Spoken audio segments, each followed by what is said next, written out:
Welcome back guys, स्वागत है आपका एमएससी मैथ्स क्लासेस के यूट्यूब चैनल पे। दोस्तों, आज अपन advance numerical analysis MSc math final year के लिए पढ़ रहे हैं, जो जिसकी यूनिट अपन फिफ्थ पढ़ रहे हैं, है ना। सबसे पहले हमने इसकी फिफ्थ यूनिट स्टार्ट करी है। एज ए रिवीजन आप इसको देख सकते हैं।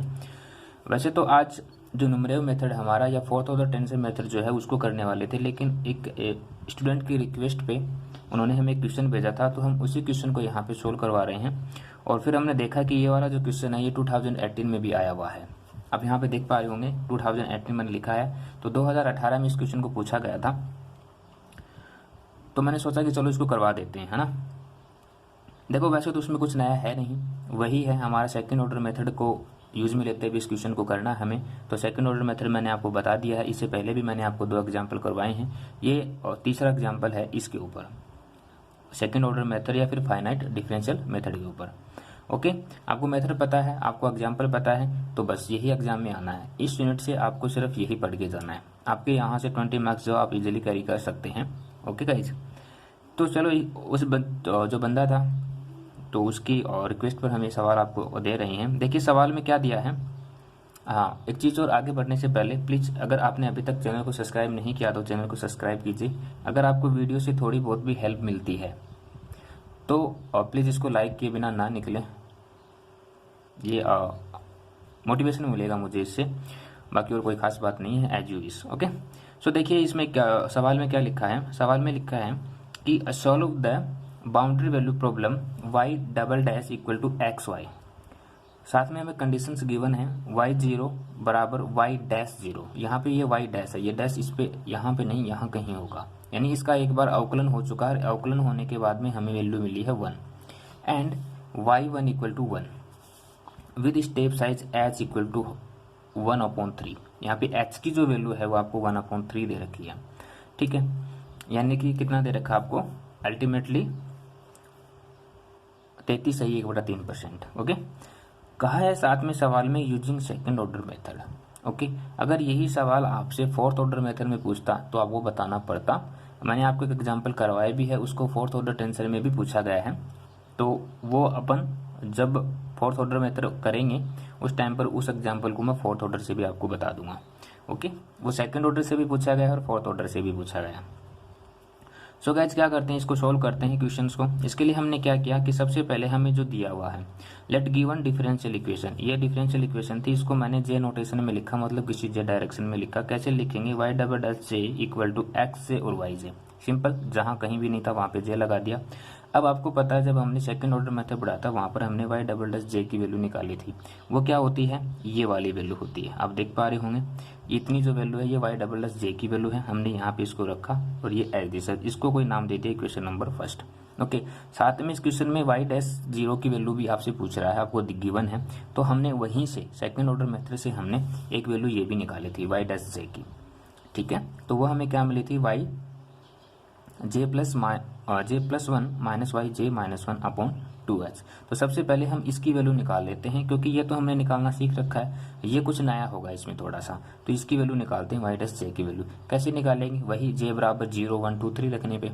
तो यहाँ पर हम सबसे पहले जे बराबर क्या रखते हैं, 0 रखते हैं जे की वैल्यू। ओके, जैसे हम जे की वैल्यू 0 रखेंगे तो हमारे पास क्या आएगा, हमारे पास जे की वैल्यू जो है वो क्या आएगी, y dash 0 equal to y1 minus y -1। ये -1 जो है ये नीचे है ना कि ऊपर, यहाँ पे कहीं पे, क्योंकि यहाँ पे जब हम उस इक्वेशन में j की वैल्यू 0 रखेंगे तो ये वाली वैल्यू आएगी अपॉन 2h। ओके, अब यहाँ से अपन क्या करेंगे, इस 2 को इस साइड भेजेंगे।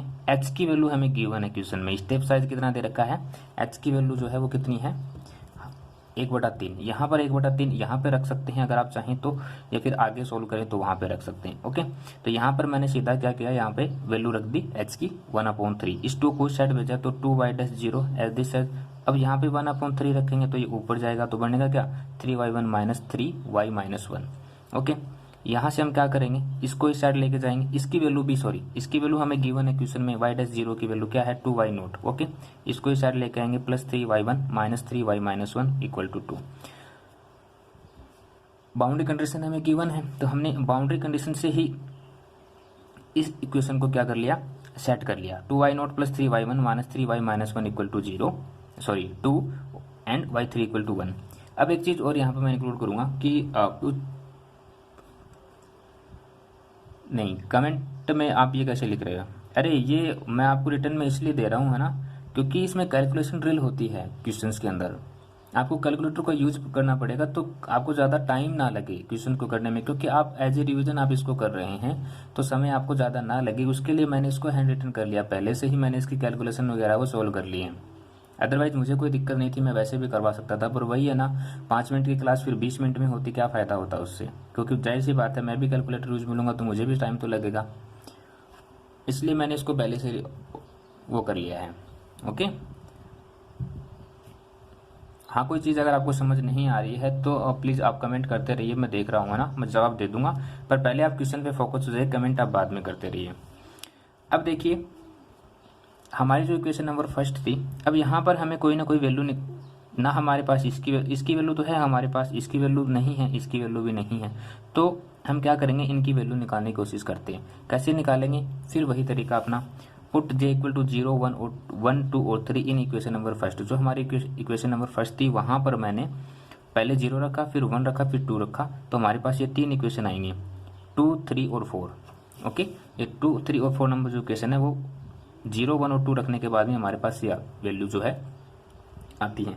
अब आप एक चीज़ बताओ, जैसे आपने तो अभी कमेंट कर दिया कि आपने रिटर्न में दे दिया, रिटर्न में देने की वजह से अब इस वैल्यू को मैं पुट करूंगा तो मुझे टाइम नहीं लगेगा क्या?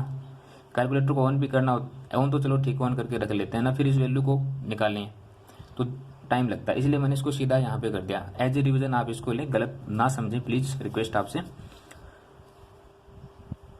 नहीं, ऐसा कुछ नहीं है प्लीज। अब देखिए हमने क्या किया, यहाँ से इक्वेशन नंबर 2 हमने निकाल लिया। अब एक चीज़ आप देख पा रहे होंगे कि हम इक्वेशन नंबर 2 की सहायता से कुछ वैल्यू निकाल सकते हैं। तो हमने क्या किया, हमने इस इक्वेशन को यूज में लिया और यहाँ से हमने इस y-1 की वैल्यू निकाली। कैसे निकाली वो देखना। देखिए 2y0 plus 3y1 plus y-1 equal to 2 है यहाँ पे, और y3 की वैल्यू हमारे पास 1 है। ओके, अब क्या किया, यहाँ से y1 की वैल्यू निकालेंगे, y-1 की वैल्यू, तो 2y0 प्लस 3y1 ये इस साइड जाएगा तो माइनस का 2 अपॉन 3। अब अपॉन 3 कैसे आया, यहाँ पे मैंने 3 नहीं लिखा, सॉरी फॉर दैट, यहाँ पे 3 होगा। ओके, तो ये 3 इसके नीचे आ जाएगा, हमारी इक्वेशन नंबर बन जाएगी, इसको हमने कोई नाम दे दिया इक्वेशन नंबर 5। अब देखिए यहाँ पर हमारे पास ये वाली वैल्यू आगे निकल के, है ना, इस वैल्यू को हम क्या करेंगे, इक्वेशन नंबर 2 में पुट कर देंगे, ताकि हमारे पास y-1 या फिर y1 किसी एक की वैल्यू या फिर y0 किसी भी फंक्शन की वैल्यू जो निकल करके आएगी हमें वही निकालना है। और आपको तो पता है जब भी हम सेकंड ऑर्डर मेथड से क्वेश्चन को करते हैं तो हमें x0 की वैल्यू दी हुई होती है, x1 x2 x3 की वैल्यू हमें गिवन है, वो क्या होती है, स्टेप साइज जो हम लेते हैं वही होती है उसकी वैल्यू, और उसकी हेल्प से हम क्या करते हैं y1 y2 y3 और y0 की वैल्यू निकालते हैं, राइट है। तो हमने यहाँ से क्या किया, y-1 की वैल्यू को इस इक्वेशन नंबर 2 में रखा, तो आप देख पा रहे होंगे मेरे पास ये वैल्यू y-1 की, तो मैंने यहाँ पे रखा -2y0 plus y1 equal to 0 as this is same. Okay, इसको थोड़ा सोल्व करते हैं। सोल्व भी देखो बिल्कुल बच्चे की तरह बताया मैंने, इस 3 को इस साइड भेजा तो हमारे पास ये वाली वैल्यू आई, सिंपल किया। अब आप देख पा रहे होंगे यहाँ पे ये 2y0 है, ये माइनस का 6y0 है, तो ये कितना बनेगा टोटल 4y0 बनेगा। ये 3y1 प्लस का है और फिर ये प्लस का, तो ये 6y1 इक्वल टू 0 हो जाएगा। यहाँ से इसको थोड़ा सा सोल्व करते हैं एलसीएम वगैरह लेके, तो हमारे पास वैल्यू क्या आएगी y0 की, यहाँ से y0 की वैल्यू निकालेंगे तो y0 की वैल्यू आएगी 3y1 minus 1 upon 2, simple. y1 की वैल्यू हमें गिवन भी है वैसे अकॉर्डिंग टू क्वेश्चन, बिल्कुल ये देखिए क्वेश्चन में दी हुई है y1 की वैल्यू, यहाँ पे आप देख पा रहे होंगे, तो हमने यहाँ पे वैल्यू रख दी, यहाँ से y0 की वैल्यू हमारे पास क्या आ गई, ये वैल्यू आ गई। अब हम क्या करेंगे कि इस वैल्यू को यूज में लेते हुए हम किसी अन्य फंक्शन में इसको काम में लेंगे। तो हमने क्या किया, सिंपली इक्वेशन नंबर 3 को उठाया। इक्वेशन नंबर 3 क्या थी, y0 minus 2y1 plus y2 minus 0.037037 y1 equal to 0, यहाँ से y0 as this as 2y1। अब एक चीज़ आप देखेंगे यहाँ पे ये y1 है और ये y1 है, इन दोनों में से माइनस कॉमन, तो इन माइनस कॉमन लेंगे तो जोड़ेंगे, अगर ये जोड़ेंगे तो जोड़ने के बाद में क्या आएगा 2.037037 into y1 plus y2 equal to 0, इसको नाम दे दिया हमने इक्वेशन नंबर कोई 6। ओके, इसी प्रकार हमने इक्वेशन नंबर 4 को काम में लेते हुए हमने इस वैल्यू को निकाला, y1 की वैल्यू यहाँ से। ओके, अब हमने नेक्स्ट क्या किया, हमने हमारे पास y0 की वैल्यू आ गई, लेकिन इस y0 की वैल्यू को हमने अभी तक यूज में नहीं लिया, इसको काम में लेंगे ज़रूरत पड़ने पे, और y1 की वैल्यू। ओके, अब हमने क्या किया, सिंपली जो y1 और y0 की वैल्यू जो आई है वो हमने इक्वेशन नंबर 6 में रख दिया, क्योंकि हमारे पास वहीं पर ये दोनों वैल्यूज़ थी, इसलिए हमने इसको वहाँ पे रखा। ओके, वैल्यूज़ को जब हम इक्वेशन नंबर 6 में रखेंगे तो ये हमारे पास y0 की वैल्यू थी 3y1 - 1/2 माइनस y1 की वैल्यू हमारे पास ये आई थी as this as plus y2 = 0। Simply हमने क्या किया, इस दो को इस साइड भेजा तो हमारे पास ये वाली लाइन आएगी। ओके, अब इसको थोड़ा सोल्व कर लेते हैं। इसको एज दिस एज रखा 3y1 - 1। अब आप एक चीज़ देखेंगे, इसको इससे मल्टीप्लाई करेंगे और फिर इसको 2 से मल्टीप्लाई करेंगे तो हमारे पास ये फंक्शन आएगा। साथ में y2 है माइनस, इस पूरे फंक्शन को 2 से मल्टीप्लाई करेंगे तो हमारे पास ये वाली वैल्यू आएगी। प्लस का ये y2 है तो ये y2 रख लेंगे। ओके, अब ये भी y2 और ये भी y2, इसको थोड़ा सोल्व करेंगे। साथ में हमने यहाँ क्या किया, पहले आप चाहो तो इसको सोल्व कर सकते हो, कोई बात नहीं, इसको प्लस माइनस कर सकते हो, लेकिन मैंने सीधा इसको एक स्टेप बचाने के लिए क्या किया, यहाँ पे y1 की वैल्यू फिर से रख दी। ये देखिए यहाँ पे मैंने y1 की वैल्यू रखी, हमारे पास ये आई थी पीछे इक्वेशन नंबर 5 से या इक्वेशन नंबर 7 से, तो ये वाली वैल्यू मैंने यहाँ पे रखी माइनस ये एज दिस एज, ये एज दिस एज, प्लस ये y2 एज दिस एज = 0। फिर क्या किया, सिंपली इस 3 को इसके साथ मल्टीप्लाई किया अंदर, तो यहाँ से ये आ जाएगा 3 × as this as y2 minus ये 3 इसके 1 के साथ मल्टीप्लाई होगा तो ये 3 आएगा माइनस ये एज दिस एज। ओके, अब आप देख पा रहे होंगे इस फंक्शन को, ये 3 सिंपल है, मतलब इसके साथ कोई कोफिशिएंट नहीं है, इसके साथ भी कोई कोफिशिएंट नहीं, इसको दोनों को ये माइनस का और ये प्लस का करेंगे, जोड़ बाकी गुणा भाग सिंपली। ओके, और ये y2 का फंक्शन है, ये y2 है, ये y2 है, इनको और इनके साथ कुछ गेम खेलेंगे तो हमारे पास y2 की वैल्यू आएगी।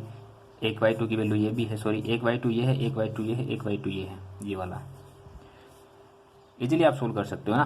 तो यहाँ से हमारे पास ये वैल्यू आएगी इक्वल टू दिस फंक्शन, यहाँ से y2 की वैल्यू निकालेंगे ये। अब इसको सोल्व करने में टाइम लगेगा ना, पहले ये डिजिट लिखो सारी की सारी, फिर उसको डिवाइड करो, समय लगता है, कैलकुलेटर से भी टाइम तो लगता है, ज़्यादा नहीं तो 2-3 सेकंड तो पक्का लगती है, वही बचा रहे हैं बस हम। तो क्या हुआ, इससे हमने ये वाली वैल्यू निकाली y2 की। अब हमारे पास y2 की वैल्यू आ गई, y2 की वैल्यू हमने क्या रख दी, इक्वेशन नंबर 7 में रख दिया। वो करना कुछ नहीं है, इधर से उधर मान निकालो और उधर रख दो, बस सिंपली। अल्टीमेट करने का मतलब यही है कि आपको सेकंड ऑर्डर मेथड या डिफरेंशियल मेथड के अंदर आपको y1, y2, y3, y4 की ही वैल्यू निकालनी है बस। अब वो कैसे निकालते हो आप पे डिपेंड है, तरीका एक बार सीखना है बस। अब हमने क्या किया भाई, y1 इक्वल टू, जब वैल्यू रखेंगे y2 की तो ये तो था उसमें, साथ में ये y2 मल्टीप्लाई में था उसके, तो यहाँ पे वैल्यू रखी -1, इन दोनों का आपस में मल्टीप्लाई करके 1 में से घटाया तो हमारे पास y1 की वैल्यू आ गई। ओके, अब इस वैल्यू को हम क्या करेंगे, y0 की वैल्यू निकालने के लिए रखेंगे। क्यों, क्योंकि y0 की वैल्यू क्या थी हमारे पास, y0 की वैल्यू यहाँ पे आप देख पा रहे होंगे 3y1 - 1/2 थी, तो y1 की वैल्यू निकाल ली, यहाँ पे रखेंगे सिंपली। ये लीजिए जी 3, ये y1 की वैल्यू -1/2, इसको सोल्व करेंगे, ये वैल्यू आ जाएगी हमारे पास, माइनस का था पूरा फंक्शन, माइनस में आ जाएगी वैल्यू, तो हमारे पास y0 की वैल्यू तो ये आ गई। अब हम क्या करेंगे, लिमिट साइज करेंगे चेंज। जैसे लिमिट साइज करेंगे तो हमारे पास दी हुई स्टेप साइज 1/3 पर क्या वैल्यू आएगी, ये वैल्यू आएगी, 2/3 पर क्या वैल्यू आएगी, ये वैल्यू आएगी। ये लगभग अप्रोक्सीमेट वैल्यूज आएंगे दोनों, ठीक है। जहाँ पर भी अप्रोक्सीमेट में वैल्यू आने लग जाएंगे वहाँ पर आप इसको छोड़ सकते हो। ओके, तो ये क्या हो जाएगा, आपका दिए हुए क्वेश्चन का आंसर हो जाएगा। आई होप सो कि आपको क्लास समझ आई होगी, एंड कमेंट करने के लिए थैंक यू सो मच। कि ठीक है यार, मैं तो ये है कि आपकी एज ए हेल्प इसको करवा रहा हूँ, है ना। बाकी अगर आपकी इच्छा नहीं है पढ़ने की तो कोई दिक्कत नहीं है, आप लीव कर सकते हो क्लास को। और सभी से भी रिक्वेस्ट है कि अगर पढ़ाया हुआ समझ नहीं आ रहा है या फिर आपको ऐसा लगता है कि भाई मैं पहले से इसको नोट डाउन करके आपको बता रहा हूँ, तो फिर एक काम कीजिए, आप एक काम कर सकते हैं ये कि आप खुद इसको बनाने की कोशिश कीजिए कि आपको कितना टाइम लगता है ना, समय कितना लगता है, देख सकते हैं आप as you wish. Sorry for that compliment. So आज के लिए इतना ही guys, thank you so much. हंसते रहिए, मुस्कुराते रहिए, ख्याल रखिए अपना, बाय बाय, टेक केयर।